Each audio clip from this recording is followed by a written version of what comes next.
এই চমৎকার জিনিসটির নাম লেডেন ফ্রস্ট ইফেক্ট। এটা তৈরি করতে লাগবে আগুন এবং একটি স্টিলের থালা, বা আপনি চাইলে ফ্রাই প্যানও ব্যবহার করতে পারেন। এবারে এটাকে শুটিয়ে লাল করে দিতে হবে।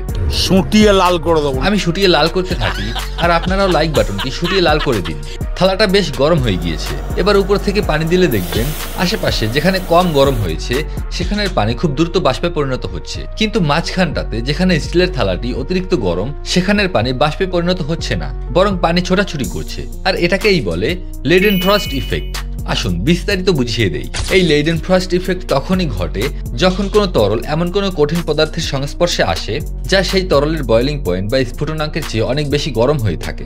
যেমন পানির স্ফুটনাঙ্ক 100 ডিগ্রি সেলসিয়াস, কিন্তু আমি এখানে 200 থেকে 500 ডিগ্রি সেলসিয়াস তাপমাত্রা স্টিলের প্লেটটি গরম করেছি।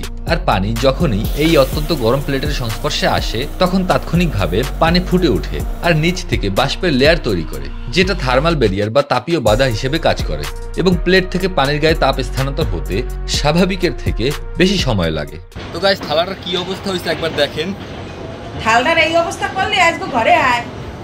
এ জি মঙ্গল ভাবানয়া